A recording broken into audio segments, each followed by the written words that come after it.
할렐루야 찬양대 귀한 찬양 감사를 드립니다. 할렐루야. 하나님은 살아계십니다.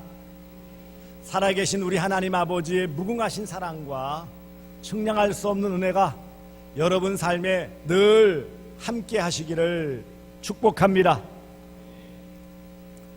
주일학교 초등부 예배 시간이었어요. 그런데 평소답지 않게 저 뒤에서 모자를 쓰고 예배를 드리는 친구가 있어요. 그래서 예배가 시작되어지면 곤란하겠다 싶어서 전도사님이 얘야 예배 때에는 모자를 쓰지 않고 벗어야 하느니라 그랬어요. 그랬더니 이 모자 쓴 친구 왜요? 저 모자 쓰고 싶은데요. 그래도 하나님께 예배 드릴 때에는 모자를 벗어야 돼.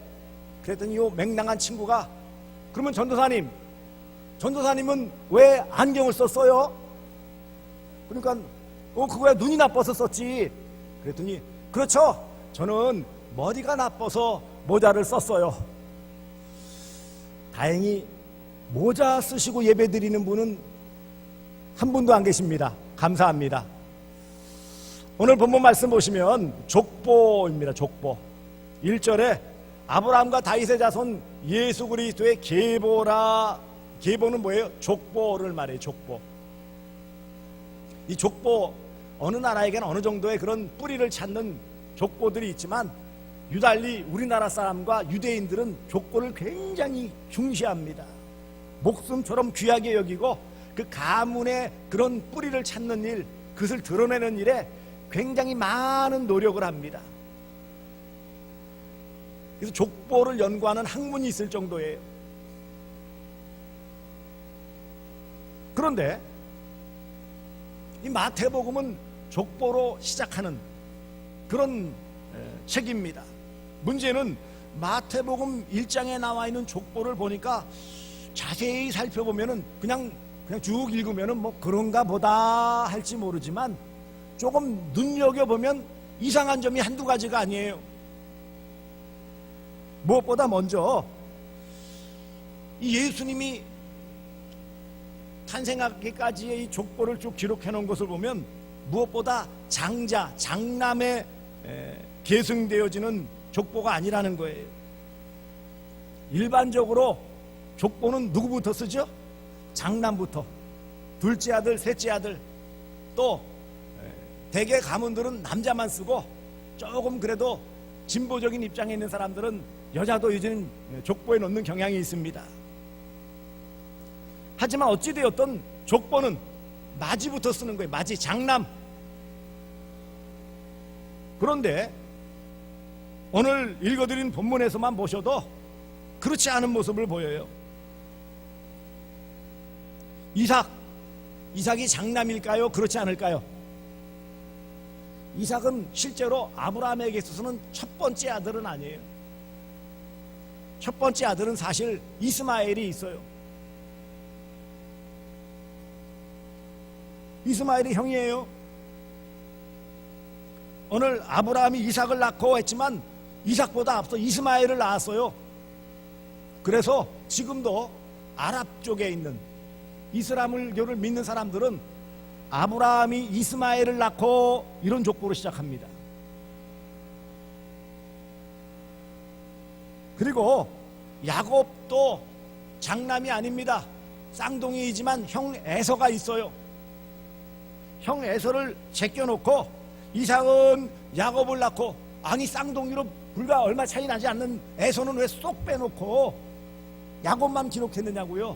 어찌되었건 에서가 형인데, 그러니 장남들은 쏙쏙 빼놓고 이런 족보를 기록한다면 문제가 있는 것입니다. 더한 것은요, 여기 야곱은 유다와 그의 형제들을 낳고 그랬어요. 여러분, 야곱에게는 12아들이 있는데 유다는 몇 번째 아들인 줄 아세요? 네 번째 아들이에요. 네 번째 아들. 루벤이 장남이에요. 그런데 어떻게 장남도 빼놓고 혹 백보양보해서 그러면 차남이라도 기록해야 되잖아요. 둘째라도. 어떻게 넷째 아들 이름을 척 대표적으로 올려놓느냐고요.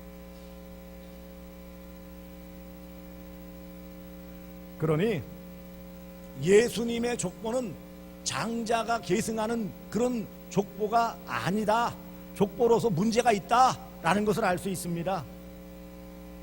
그리고 또 한 가지 문제는요, 예수님의 족보는 이렇게 사람들에게 내놓기에는 좀 부끄러운 족보예요.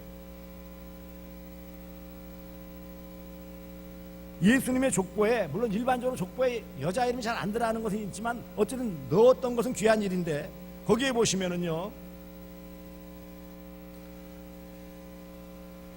3절에 유다는 다말에게서 베레스와 세라를 낳고 그랬어요. 다말, 유다와 다말은 어떤 관계입니까? 시아버지와 며느리 관계예요.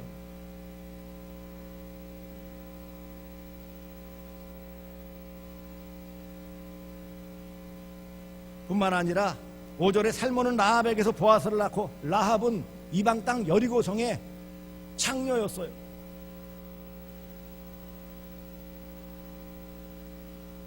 룻은 모압 여인, 이방 여인이었어요.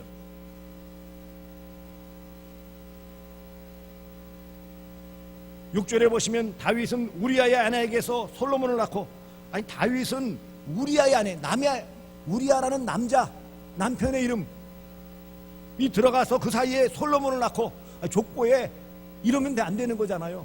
좀 점잖게 그러면 바사베에게서 이렇게 써야 되는 건데, 어떻게 남의 남편 이름을 떡 놓고 남편 옆에 우리아의 아내, 남의 아내 사이에서 솔로몬을 낳고, 정말 부끄럽기 짝이 없는 족보 아닙니까? 한두 가지가 아니에요, 이게요.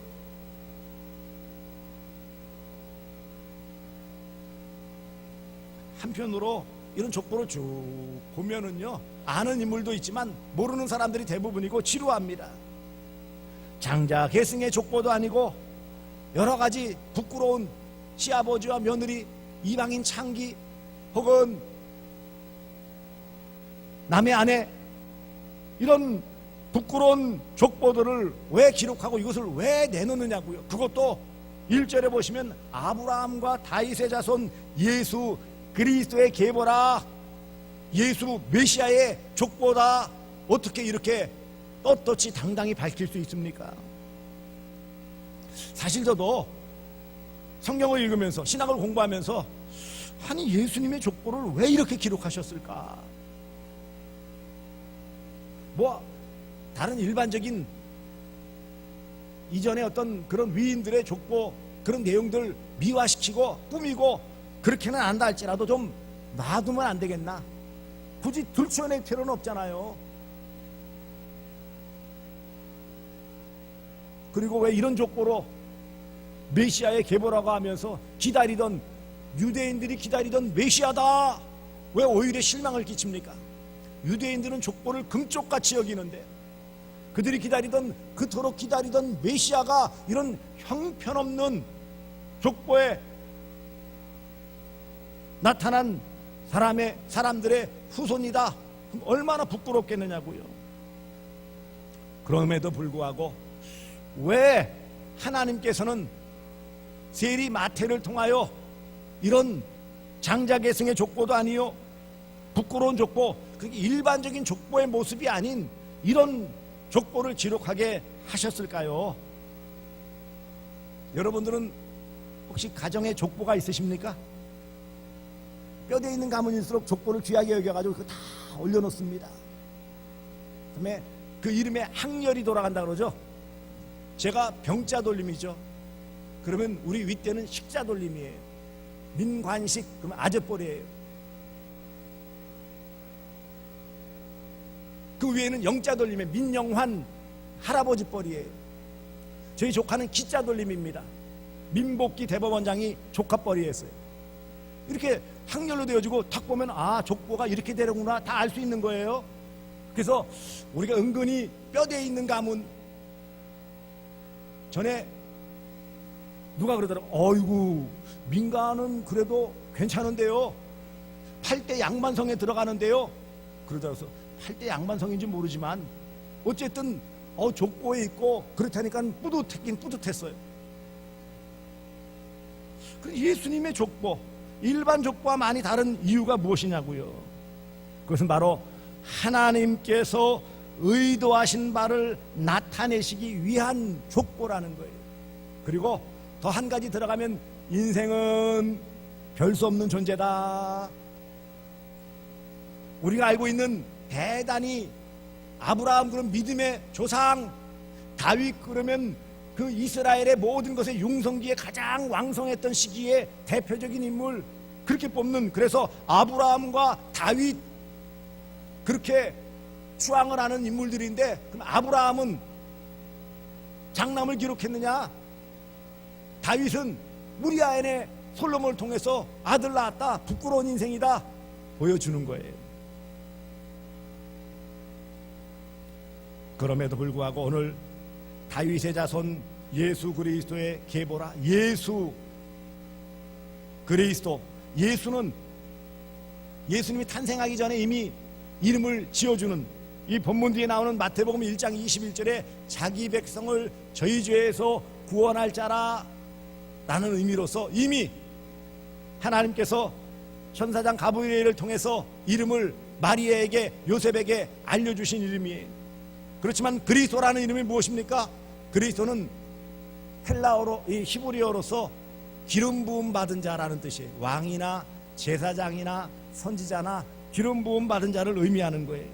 그러니까 예수가 그리스도이시다, 곧 기다리시는 메시아이시다 라는 것을 보여주면서, 그런데 이런 메시아의 계보가 이런 모습이다 라는 것을 한편으로 보여주시는 것입니다. 왜 이렇게 말씀하실까요? 이것은 바로 아브라함과 맺은 언약, 그 다음에 이삭과 야곱과 맺은 언약, 다윗과 맺은 이 언약을 하나님께서 때가 되어짐에 성취 곧 이루어 주신 것이다. 한마디로 말하면 하나님은 약속하신 대로 이루어 주셨다라는 것입니다. 우리 인생에 아브라함도 이삭도 야곱도 다윗도 다 연약한 인간인데, 그런 연약한 인간들과 약속하신 것도 하나님은 신실하시기 때문에 다 이루어 주신 것이다. 그것을 보여주시는 것입니다. 예수님이 아브라함과 다윗의 자손이란 말부터 함으로써 메시아가 아브라함과 다윗의 자손으로 온다는 유대인들의 믿음을 첫 장 첫 절에서 충족시켜 주시는 것입니다. 유대인들은 아브라함의 후손 다윗의 자손이 메시아다라는 것을 금쪽같이 믿었어요. 그래서 그런 약속하신 대로 하나님께서 이 아브라함과 다윗의 후손 예수를 보내주셨다. 누구로요? 그리스도 메시아로 보내주셨다 라는 것을 분명히 선언하는 것입니다. 그리고 한편으로 이처럼 이삭, 그 다음에 야곱, 유다, 이런 인물들을 장자가 아닌데도 장자인 것처럼 기록한 이유는 무엇일까요? 그것은 바로 육적인 장자와 영적 장자는 다르다라는 것입니다. 아브라함의 여러 아들 중 이삭만 언급된 것은 육적인 장자와 영적인 장자가 다르다. 이삭의 아들 에서와 야곱이 있지만 야곱이 둘째임에도 불구하고 영적인 장자권을 받아 누리는 것이다. 루벤이 장남이지만 넷째 유다가 이름에 올린 것은, 그것은 바로 유다가 바로 영적인 장자의 축복을 누린 것이다 라고 말씀하는 거예요. 이 땅에서 어떤 육적인 부분에서의 우월권을 주장해봐야 소용없다는 거예요. 하나님께서 보시는 관점은 영적인 부분이에요. 하나님의 선택과 하나님의 은혜와 하나님의 사랑과 하나님의 그 모든 주권적인 은혜 아래 모든 것이 이루어지는 것이다. 그러므로 이 땅에서 우리 육적인 것, 세상적인 것을 자랑하고 그것을 내세울 인생은 아무도 없다라는 것을 말씀하는 것입니다. 육적인 신분보다 하나님의 선택이 더 중요하다라는 것을 말씀하는 거예요. 성격적으로 말하면 에서와 야곱 중에 누가 성격이 더 좋아요? 에서가 더 남성적이고 훨씬 더 의리가 있고, 그것에 비해 야곱은 얼마나 약사 빠르고 속이고 인간적인 면에서 얼마나 뒤떨어져요. 분명히 장자가 있고 장남이 있는데도 어떻게 둘째가 넷째가 이런 놀라운 메시아의 계보에 이름을 올리고 놀라운 영적인 복을 받아 누릴 수 있었느냐고요. 그것은 하나님의 선택하심. 이 말을 다른 표현으로 말하면 은혜입니다. 어떻게 장남이 아닌데, 어떻게 둘째이고 넷째인데 이런 메시아의 계보에 올라가 이런 놀라운 구원의 은혜를 받아 누릴 수 있었습니까? 하나님의 선택, 곧 하나님의 은혜라는 것을 강조하는 것입니다. 지금 유대인들에게 봐라, 너희들이 그토록 금쪽같이 여기고 귀하게 여기는 아브라함과 이삭과 야곱, 다윗을 바라봐라. 인간적으로 얼마나 부족한 모습이 많으냐. 인간적인 우월함 때문에 선택한 것이 아니다. 하나님의 주권적인 선택, 은혜로 말미암은 것이다 라는 것을 보여주는 거예요.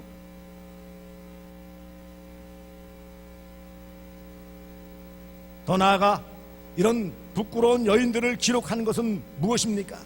이것은 무엇보다 예수님의 족보가 진짜다라는 것을 보여주는 거예요.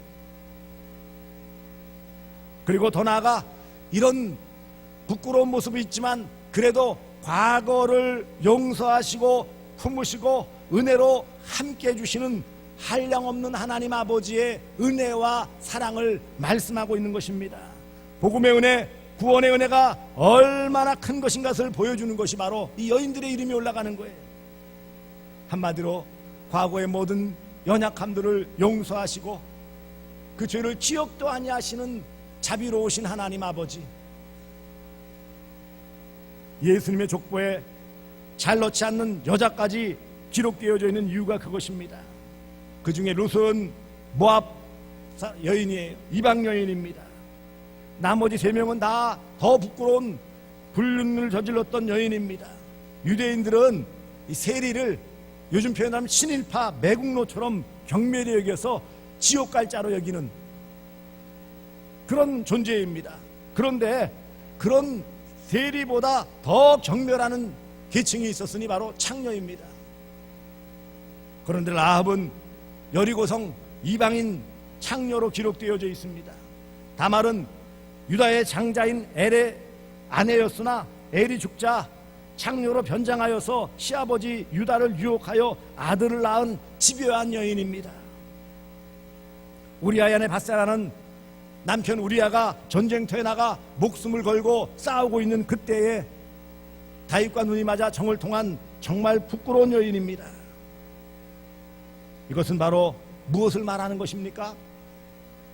좋은 가문, 훌륭한 일을 하고 많은 업적을 쌓은 사람들을 기록한 것이 아니라 예수님의 족보가 진짜라는 것, 그리고 하나님의 은혜가 얼마나 큰가 하는 것을 보여주는 것입니다. 족보에 부끄러운 죄인들이 있다면 대개는 슬쩍 빼거나 최대한 미화시키려고 애를 씁니다. 조선을 건국한 이성계, 그 족보를 살짝 보면은요, 그 아버지, 할아버지 다 조자를 붙여요. 왕으로 다 삼아버려요. 사실은 변방 지역에 가서 오랑캐들과 어울리고 몽골에 투항하고 여진족과 섞여 살고 여러 가지를 보면은 형편없는 모습들이 많이 나타납니다. 그러나 그런 수완과 어떤 이런 것들을 잘 꾸며서 그 아버지, 할아버지, 조상들을 다 꾸며놓고요, 아무리 미화를 해도 어쨌든 힘을 얻어서 쿠데타를 일으켜 왕을 내어줬고, 고려의 왕을 내어줬고 왕이 된 거 아닙니까? 이런 모습들이 많이 나와요. 하지만 이처럼 예수님의 족보를 통하여 우리에게 주시는 교훈은 인생은 다 죄인이다. 아브라함은, 이삭은, 야곱은, 유다는 별 수 있는 인간이냐는 거예요. 그렇게 자랑하는 다윗의 별 모양을 그래서 국기를 삼을 만큼 대단하게 여기는 다윗은 어떤 인물이냐? 자기 부하 전쟁에 내보내 싸우는 중에 자기는 한가하게 자기 궁에 머물러 있다가 이웃집 남의 자기 신하의 아내 불러들여서 못된 짓을 한 정말 파렴치하기 짝이 없는 인생인 것을 보여주는 거예요. 그런 인간, 그런 인생. 아브라함은 좀 낫습니까? 아브라함도 자기 아내 사라를 자기 목숨 건지려고 아비멜렉에게 누이 동생이라고 속이는 치사한 그런 모습을 보여요.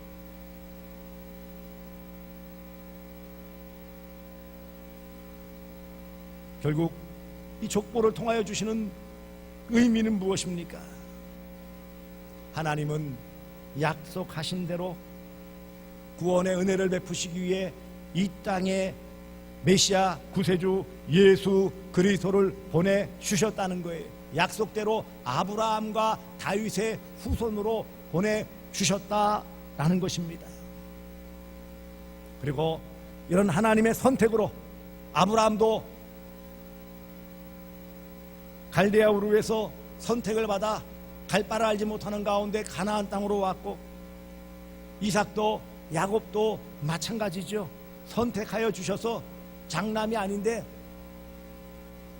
이런 놀라운 장자의 축복을 받아 누리는 것은 하나님의 그 선택 주권적인 은혜인 것을 보여주시는 것입니다. 그래서 더 나아가 이런 모든 연약한 인생들, 부끄러운 그런 모습들, 또 유대인들이 사람으로 취급하지 아니하는 그런 이방인들, 가장 정밀력 있는 창녀들, 이런 사람들이 예수님의 그 메시아의 족보에 딱 올렸다라는 것, 이것은 모든 인생이 다 죄인이요 하나님의 은혜가 아니면 구원받을 수 없다라는 것을 분명하게 보여주시는 것입니다. 누구나 인생은 다 연약합니다. 누구라고 나는 아니다라고 자랑할 수 있겠어요? 다 도토리 기재기일 뿐입니다. 그러므로 과거를 다 용납하시고 모든 죄를 용납해 주시는 하나님 앞에 내 모든 연약함을 다 내려놓고 은혜의 품에 안기시기를 주님의 이름으로 축복합니다. 여기 나오는 모든 인물들이 대단한 인물들이기 때문에, 뛰어난 가문에서 엄청난 일을 했기 때문에 이 메시아의 계보에 올라가는 것이 아니라 한마디로 단언하면 하나님의 은혜. 은혜 아니면 우리는 설 수가 없고요. 은혜가 아니면 우리는 하루늘 살아갈 수가 없고요. 하나님의 은혜로 여러분 지금 이 자리에 나와 있고요. 하나님을 아버지라 부를 수 있게 되었고요. 그 의미를 다 깨닫지 못하지만 어찌되었던 이 자리에 나와 앉을 수 있다라는 것 자체가 엄청난 큰 은혜라는 거예요.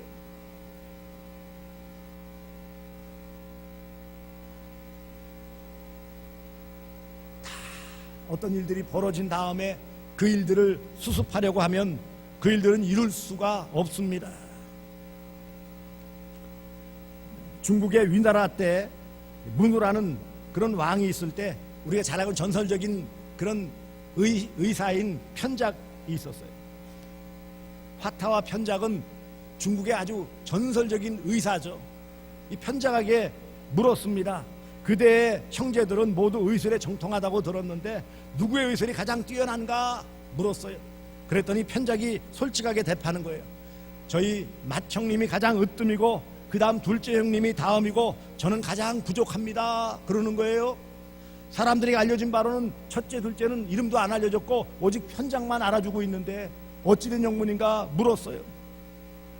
어떻게 자네 명성만 이렇게 가장 높은가 물었더니 예 그렇습니다. 맏형은 모든 병을 미리 예방하며 발병의 근원을 제거해버립니다. 환자가 고통을 느끼기도 전에 표정과 음색으로 이미 그 환자에게 닥쳐올 큰 병을 알고 미리 치료합니다. 그러므로 환자는 맏형이 자신의 큰 병을 치료해 주었다는 사실조차 모르게 합니다. 그래서 최고의 진단과 처방으로 고통도 없이 가장 수월하게 환자의 목숨을 구해주지만 명의로서 세상에 이름을 내지는 못했습니다. 왜요? 별로 느끼지 못하니까. 이에 비해 둘째 형은 병이 나타나는 초기에 치료합니다. 아직 병이 깊지 않은 단계에서 치료함으로 그대로 두었으면 목숨을 앗아갈 큰 병이 되었을지라도 모른다는 사실을 다들 눈치채지 못합니다. 그래서 환자들은 둘째 영이 대수롭지 않은 병을 다스렸다고 생각할 뿐입니다. 그래서 둘째 영도 세상에 이름을 떨치지 못했습니다. 이에 비해 저는 병세가 아주 위중해진 다음에 비로소 병을 치료합니다. 병세가 심각함으로 맥을 짚어보고 침을 놓고 독한 약을 쓰고 피를 뽑아내며 큰 수술을 하는 것을 다들 지켜보게 됩니다. 환자들은 치료 행위를 직접 보았으므로 제가 자신들의 큰 병을 고쳐주었다고 생각합니다. 심각한 병을 자두 고치다 보니 저의 의술이 가장 뛰어난 것으로 잘못 알려지게 된 것입니다. 실은 모든 병 초기 이전부터 병 날 그 증세를 알아서 고쳐주는 형님이 가장 으뜸된 의사요. 그 다음에 초기에 병을 잘 다스리는 둘째 형님이 더 낫고요. 저는 그저 다 병이 다 드러난 다음에 그거 수습하는 정도이기 때문에 제가 가장 낮은 정도입니다. 그런 말을 했다는 거예요. 사랑하는 성도들이여, 우리 영적인 삶도 마찬가지입니다. 이 땅에서 우리가 어떤 일들이 다 벌어진 다음에 그때 수습한다고 울고불고 할 것이 아닙니다. 이미 이런 놀라운 은혜의 소식들, 이 복음을 우리에게 이미 주셨어요. 우리 귀에 들려졌어요. 접하게 되었어요. 아무것도 아닌 것 같고 가벼운 것 같지만 여기에는 영원한 생명이 담겨져 있어요. 초기에 모든 것들을 다 경험하지 않아도 그것들을 받아들일 수 있으면 가장 큰 복이에요. 그런데 안타깝게도 우리는 어떤 큰 어려움을 당하고 육신적인 질병 가운데 있고 혹은 어떤 사업에 실패를 하고 인생의 큰 풍파를 만난 다음에야 그때야 주여 예수 좀 믿어볼까? 거기에 해결책이 있나? 그때 나온다는 거예요. 물론 그렇게 나와서도 하나님은 은혜로서 치유해 주시고 은혜를 베풀어 주시지만 우리가 이와 같이 접할 수 있는 기회가 되었을 때에 마음에 받아들인다면 예수가 그리스도 나의 구주가 되시고 아브라함처럼 이삭처럼 야곱처럼 다윗처럼 모든 연약한 인생처럼 또 다말이나 우리아의 아내나 룻이나 라합이나 이런 손가락질 받는 그런 연약한 인생이라도 하나님의 은혜가 함께 하시면 놀라운 삶으로 변화되어지고 은혜 받는 복된 인생이 되어지고 이처럼 알아주는 귀한 인생이 되어진다는 사실을 깨닫고 이런 기회가 주어졌을 때 예수님을 마음에 받아들이시면 예수가 내 인생을 책임져 주십니다. 메시아의 계보, 이것을 통해 하나님의 은혜와 사랑을 깨닫고 말로 다 할 수 없는 그 복이 내 삶에 흘러가고 있음을 깨닫고 더욱 하나님을 의지하며 예수를 더욱 믿고 살아가는 그런 복된 삶이 되어 주시기를 주 예수 그리스도의 이름으로 축복합니다. 기도하겠습니다. 사랑해 주님 고맙습니다. 아버지 하나님께서 이 놀라운 족보를 통하여서 하나님이 얼마나 크신 은혜를 베풀어 주셨는지 깨닫게 되어집니다. 아버지 하나님, 장자가 아닌데도 족보에 올라간 것은 은혜요. 부끄러운 그런 과거가 있지만 그래도 이런 족보에 올라간 것은 하나님의 사랑임을 깨닫습니다. 하나님의 은혜와 사랑 가운데 우리도 구원받았으니 늘 감사하며 영광 돌리며 기회가 주어졌을 때 하나님을 믿어 우리의 몸과 마음도 우리의 모든 인생도 복된 삶이 될 수 있도록 함께하여 주시옵소서. 하나님을 만나고 하나님의 은혜 안에 머물며 예수 만난 인생이 가장 복된 인생임을 깨달을 수 있도록 함께해 주시옵소서. 예수님의 이름으로 기도드리옵나이다. 아멘.